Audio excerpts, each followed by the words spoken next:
Because I said earlier that one of the things that I don't know early in life was the language of fasting.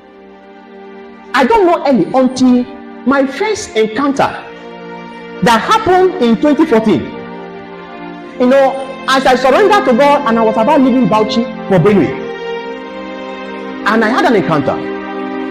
In the dream, I was lying down in my room and a man walked into the room, and the man said, this journey you want to go, if you want to succeed, fast and pray.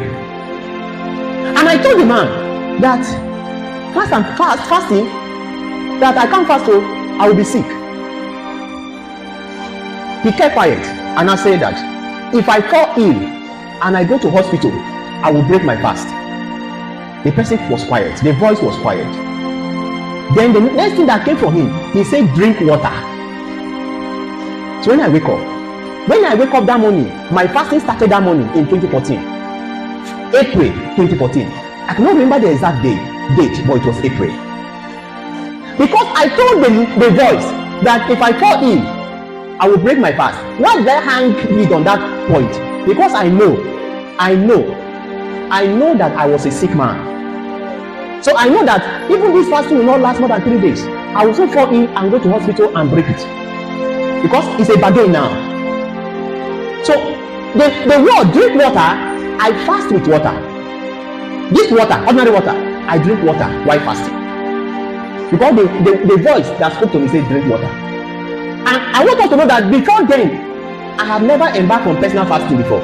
I told you my Christianity is a Christianity that don't agree with fasting. I have a theology.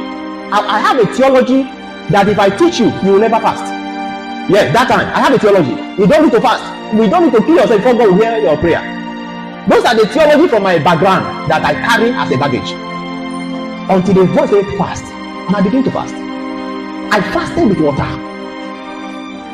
And as I was doing it, I thought sickness will come so that I will break. 1 month passed. I refused to be sick. Sickness refused to come. 2 months passed. 1 year passed. 2 years passed. 3 years passed. Then it lasted for 6 years and 4 months. Then after 6 years and 4 months, in 2020, precisely August, I begin to feel a very funny experience. I begin to have a very funny experience. This kind of experience is that I will lie down on my bed and it will look as if the bed is turning like this. So I will lie down and I will be trying to catch the bed, not to fall. I am lying on bed, I will be trying to catch the bed, my own bed, not to fall. So that was the experience. My bed will be going like this. So I will be trying to, so in my attempt to catch my bed, I will fall from the bed. That was the experience. So when the experience lasted for 2 days, on the 3rd night, I couldn't sleep. As early as 5 a.m., I dressed up. Before 6, I was at Roma Hospital. I was one that knocked at the gate. The security said, what is that? I said, I came to hospital. He said, this time? I said, yes. He opened the door. I was one that waved the nurses. They were sleeping. I said, wake up, give me a card. Call your Oga. It's an emergency. But he said, Oga, but it don't look like an emergency. I said, it's an emergency. Call him, tell him it's an emergency. When the man eventually came and I explained my ordeal to him, he wrote some tests. And while I was waiting at the reception for the test to come out, then I went into trance. I don't know whether it was a sleep or a trance or a vision. Then a man, somebody walked into the reception and tapped me behind, put his hand on my shoulder, and the voice said, remember Bauchi? I brought you here to break your fast. From today, then the boy began to say some things. I will not say all, but I want to say from today, whenever you stand, my presence will go with you. From today, whenever you go, by your word, I will deploy angels. It looked like a trance. When I came back to myself, I looked behind, I didn't see anybody. The doctor called me in and said, Kai, the 4 tests they have carried out, they didn't say anything, but they saw a minimal typhoid.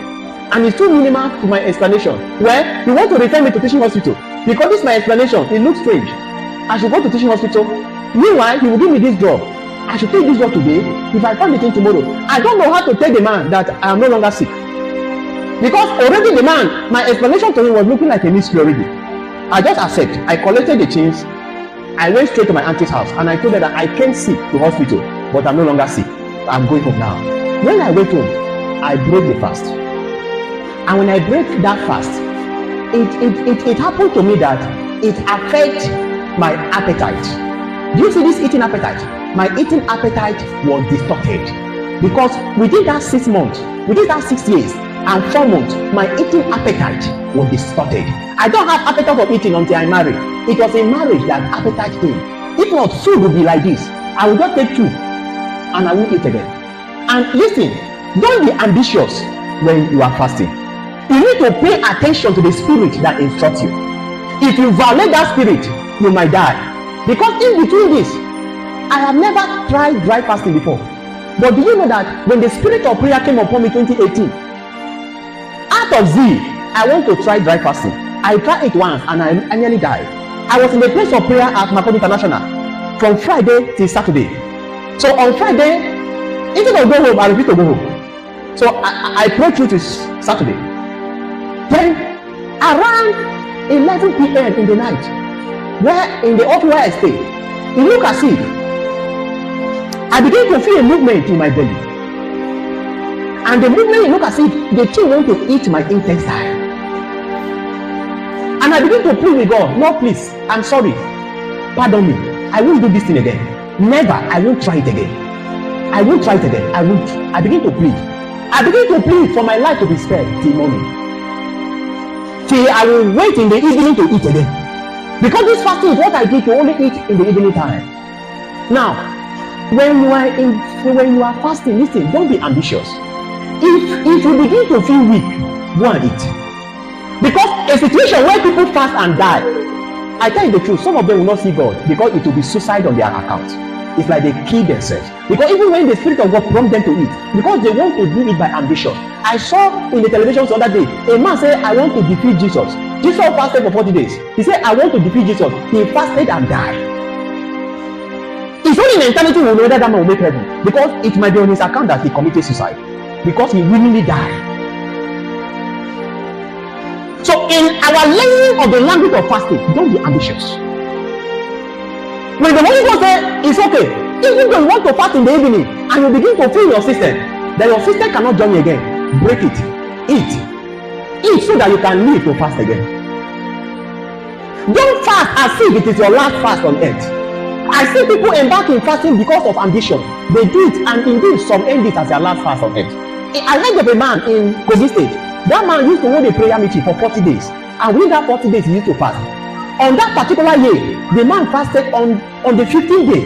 The man began to sick, but he wanted to end it as a leader. Before the 40th day, he died. In Oko, in Kogi, he died. The man had been doing this thing for years, but for this particular time, his system refused to accept. At that point, the spirit in you should tell you that it is time to withdraw. When you fast by ambition, you will not have the energy that fasting brings to men. When you fast by competition, you will lose the relevance of fasting.